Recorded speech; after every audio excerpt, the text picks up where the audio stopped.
Hello friends. स्वागत है आपका अपने यूट्यूब चैनल लर्न स्किल्स पे। आज हम पढ़ने वाले हैं 17 अप्रैल के जनरल नॉलेज को। क्वेश्चन सारे के सारे इम्पोर्टेंट हैं और सारे क्वेश्चन परीक्षा में पूछे गए हैं। सारे क्वेश्चन के पीडीएफ का लिंक डिस्क्रिप्शन बॉक्स में मिल जाएगा, आप लोग जाकर वहां से उसे डाउनलोड कर सकते हैं। तो चलिए अब आते हैं अपने क्वेश्चन पे। क्वेश्चन है, in which part of the constitution has the concept of welfare state been given importance.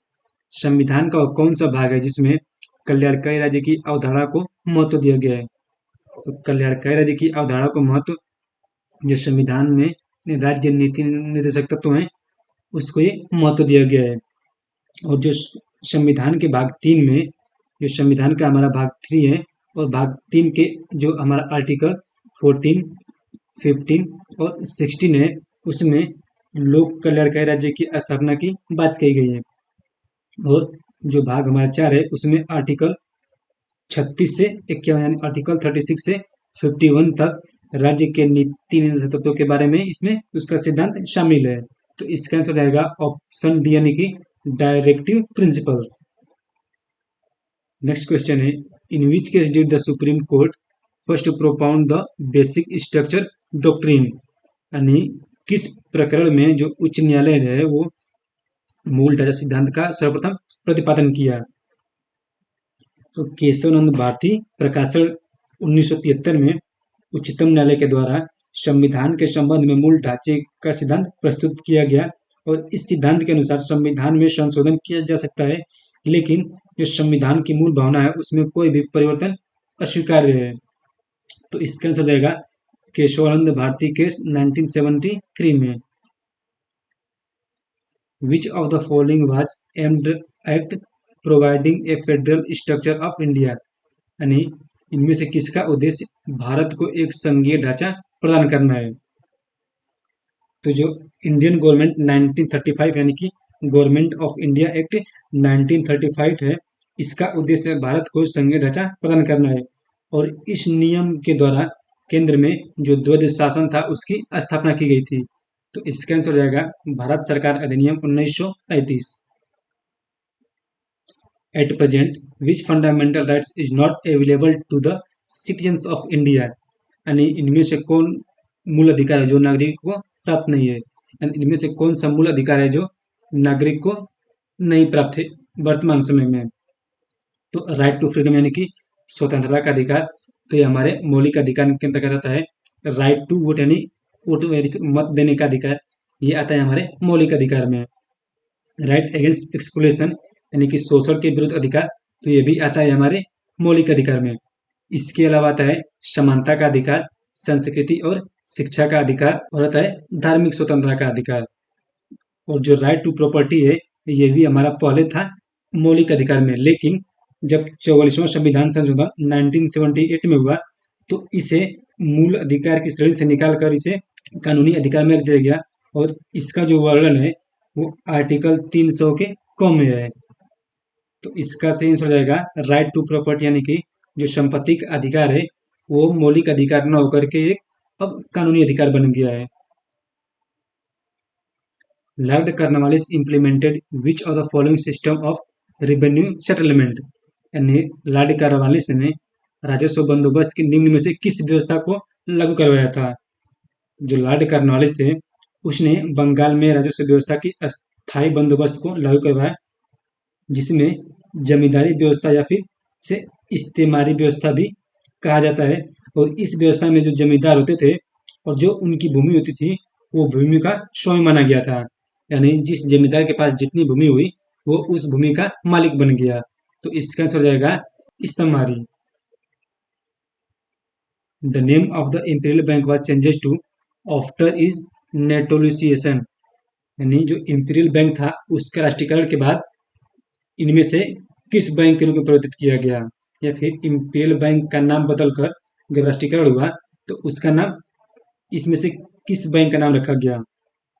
तो बात करें इंपीरियल बैंक की स्थापना की, तो इसकी स्थापना 1921 में हुई थी और इसका जो राष्ट्रीयकरण हुआ है फिर निजीकरण हुआ वो 1955 में इसका राष्ट्रीयकरण कर दिया गया और उसके बाद से इसका नाम हो गया SBI यानी कि स्टेट बैंक ऑफ इंडिया या फिर भारतीय स्टेट बैंक।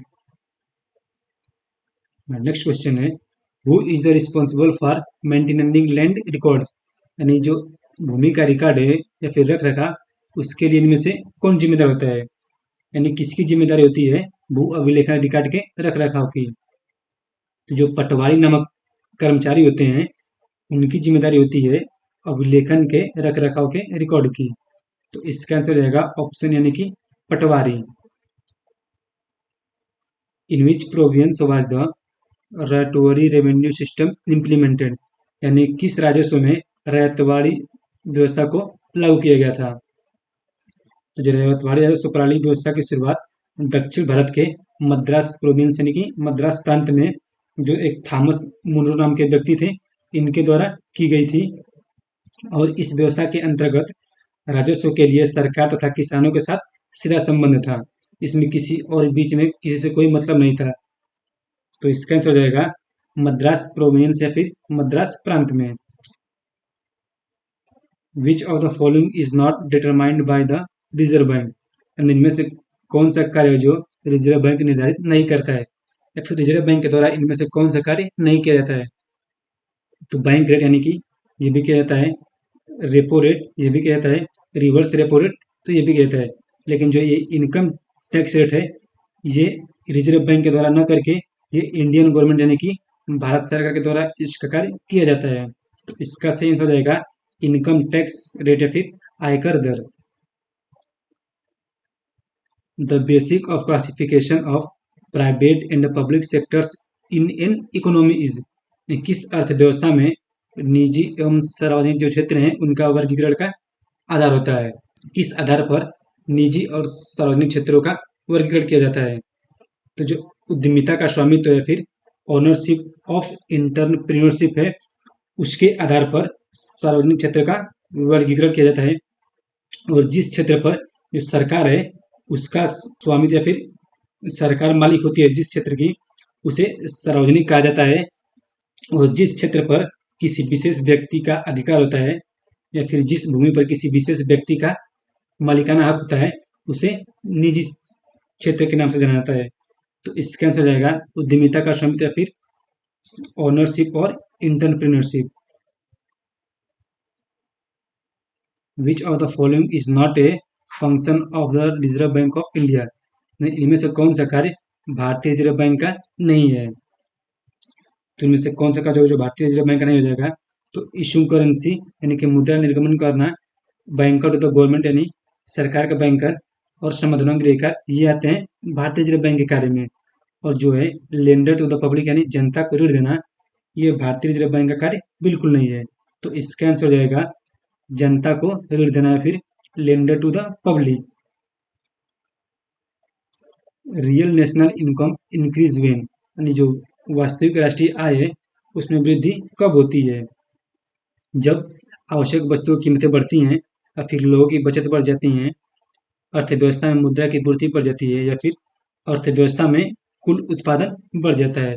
तो इसका राइट आंसर हो जाएगा the total production in the economy increase, यानी अर्थव्यवस्था में कुल उत्पादन बढ़ने से राष्ट्रीय आय में वृद्धि होती है। Which is not a reason for poverty in India, Bharat में गरीबी के लिए कौन सा कारण नहीं है। बेरोजगारी, तीव्र जनसंख्या वृद्धि, शिक्षा या फिर बड़े परिवार या बृहद परिवार। तो गरीबी के लिए इनमें से कौन सा कारण नहीं हो जाएगा। तो जो एजुकेशन है कि जो शिक्षा है उसे गरीबी का कारण नहीं माना जाएगा। जो शिक्षा है उसे गरीबी दूर करने का एकमात्र हथियार है। और गरीबी के लिए ये जो अनएम्प्लॉयमेंट है यानी कि बेरोजगारी है, जो तेजी से बढ़ती जनसंख्या है या फिर बड़े परिवार हैं, यह गरीबी का एक ऑप्शन है इसमें। तो इसका आंसर हो जाएगा कौन सा कारण नहीं है। तो एजुकेशन जो गलत पूछा है वही सही है। नेक्स्ट क्वेश्चन है हमारा, around 1800 the percentage of cotton cloth in the Indian export was 30, which decreased to what percentage by 1817 AD.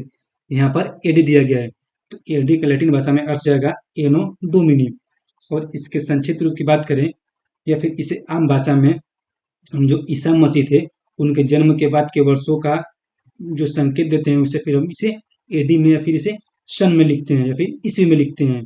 तो जो 1800 के आसपास भारतीय निर्यात में जो सूती कपड़े का प्रतिशत था वो था 30%, और 1870 ईस्वी तक यह घटकर कितना प्रतिशत रह गया। यहाँ पूछा गया है यहाँ पर घटकर कितना प्रतिशत रह गया। अगर यही पूछा था कितने प्रतिशत घटा तो उसका आंसर आ जाता 17, लेकिन यहाँ पूछा गया है कितना घटकर रह गया। तो जब अंग्रेज नीतियों के फलस्वरूप सूती कपड़े का निर्यात था और उसमें हिस्सा जहाँ 1800 के आसपास यानी सन 1800 में 30% था, और वही उनके 70 साल बाद यानी कि 1870 आते आते यह केवल और केवल 13% रह गया। यानी कि इसमें कटौती कितनी की हुई या फिर कमी कितनी की हुई, तो 17% की कमी हुई थी। तो इसका आंसर जाएगा ऑप्शन बी यानी कि 13 वर्ष। तो चलिए फ्रेंड्स, आज के लिए इतना ही, मिलेंगे अब अगले वीडियो में।